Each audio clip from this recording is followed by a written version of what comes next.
ഈ channel subscribe ചെയ്യാത്തവർ എത്രയും പെട്ടെന്ന് സബ്സ്ക്രൈബ് ചെയ്യുക. സിനിമ ടാക്കീസിലേക്ക് വീണ്ടും സ്വാഗതം.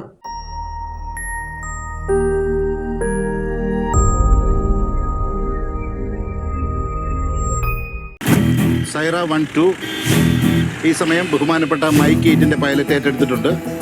ലൊക്കേഷൻ കീഴാറ്റൂർ കുന്ന. ഇലവീഴ പൂഞ്ചിറ എന്ന ചിത്രത്തിന് ശേഷം ഷാബി കബീർ സംവിധാനം ചെയ്യുന്ന ചിത്രമാണ് റോന്ത്.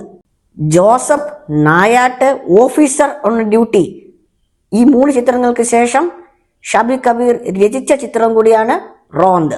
ദിലീഷ് പോത്തൻ, റോഷൻ മാത്യൂസ്, സുധി കോപ്പ, അരുൺ ചാനക്കൽ, കൃഷ്ണക്കുറുപ്പ്, രാജേഷ് മാധവൻ തുടങ്ങിയവരാണ് ഈ ചിത്രത്തിൽ അഭിനയിച്ചിരിക്കുന്നത്.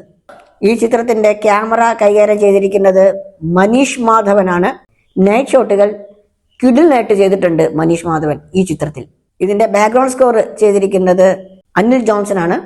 അതും കിടിലനായിട്ടുണ്ട്. യോഹന്നാൻ എന്ന പോലീസ് ഓഫീസറിന്റെ വേഷത്തിൽ എത്തുന്നത് ദിലീഷ് പോത്തനാണ്. കൂടെ റോഷൻ മാത്യൂസ് ദിന്നാദ് എന്ന കഥാപാത്രത്തെയാണ് അവതരിപ്പിക്കുന്നത്. അദ്ദേഹം ഒരു പോലീസ് ഡ്രൈവറായിട്ടാണ് വേഷമിടുന്നത്. ഈ ചിത്രത്തിലെ 90% സീനുകളും നൈറ്റ് ഷോട്ട്സ് ആണ് എടുത്തിരിക്കുന്നത്. നൈറ്റ് പട്രോളിങ്ങുമായി ബന്ധപ്പെട്ട് ഒരു പോലീസ് സ്റ്റോറിയാണ് ഈ ചിത്രത്തിൽ കാണിച്ചിരിക്കുന്നത്. അവരുടെ ജോലിയുടെ ഭാഗമായിട്ട് കൺട്രോൾ റൂമിൽ നിന്ന് വാക്കി ടോക്കി വഴി കിട്ടുന്ന മെസ്സേജ് അനുസരിച്ച് അവരുടെ ജോലികൾ ചെയ്യുന്നതാണ് ഈ ചിത്രത്തിൽ കാണിച്ചിരിക്കുന്നത്.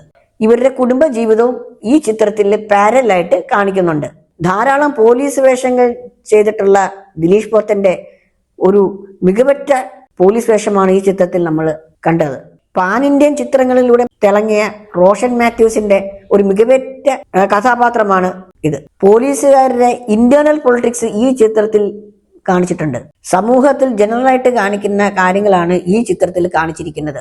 നൈറ്റ് പട്രോളിങ്ങിന് പോകുമ്പോൾ ഈ 2 പോലീസുകാരുടെ സൗഹൃദവും വഴക്കുകളും ഈ ചിത്രത്തിൽ കാണിക്കുന്നുണ്ട്. എനിക്ക് ഇതിൽ ഇഷ്ടപ്പെട്ട ഒരു സീൻ എന്ന് വെച്ചാൽ ഒരു മാനസിക രോഗിയെ പിടിക്കാനായിട്ട് ഇവർ പോകുന്ന ഒരു രംഗമുണ്ട്. അതെനിക്ക് വളരെയധികം ഇഷ്ടപ്പെട്ടിട്ടുണ്ട്.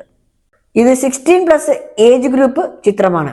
ഞാൻ ഈ സിനിമ കണ്ടത് ന്യൂ സെൻട്രൽ ടാക്കീസ് തൃപ്പൂണിത്തുറയിലാണ്. വൈകുന്നേരം 4 മണിക്കാണ് ഞാൻ കണ്ടത്.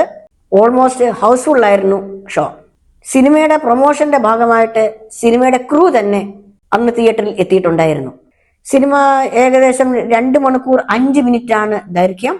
എന്റെ അഭിപ്രായത്തിൽ തിയേറ്ററിൽ പോയി കാണേണ്ട ഒരു പോലീസ് സ്റ്റോറി ചിത്രമാണിത്. സാധാരണ പോലീസ് സ്റ്റോറിയിൽ കാണിക്കുന്നത് പോലെ ഒരൊറ്റ കേസ് മാത്രമല്ല ഈ ചിത്രത്തിൽ കാണിക്കുന്നത്. പല പല കേസുകൾ അവർ കൈകാര്യം ചെയ്യുന്നത് ആണ് കൂടുതലിനകത്ത് കാണിക്കുന്നത്. നിങ്ങളുടെ നിർദ്ദേശങ്ങളും അഭിപ്രായങ്ങളും കമന്റ് ബോക്സിൽ രേഖപ്പെടുത്തുക. ഈ ചാനൽ സബ്സ്ക്രൈബ് ചെയ്യാത്തവർ എത്രയും പെട്ടെന്ന് സബ്സ്ക്രൈബ് ചെയ്യുക. ഈ ചാനൽ സബ്സ്ക്രൈബ് ചെയ്യുന്നതോടൊപ്പം ബെൽ ബട്ടൺ അമർത്തുകയും ചെയ്യുക. അന്നേരം അപ്ലോഡ് ചെയ്യുന്ന ഓരോ വീഡിയോസും നിങ്ങൾക്ക് നോട്ടിഫിക്കേഷൻ ആയിട്ട് നിങ്ങളുടെ മൊബൈലിൽ എത്തുന്നതായിരിക്കും. ഇനി മറ്റൊരു സിനിമ വിശേഷവുമായി വീണ്ടും കാണാം.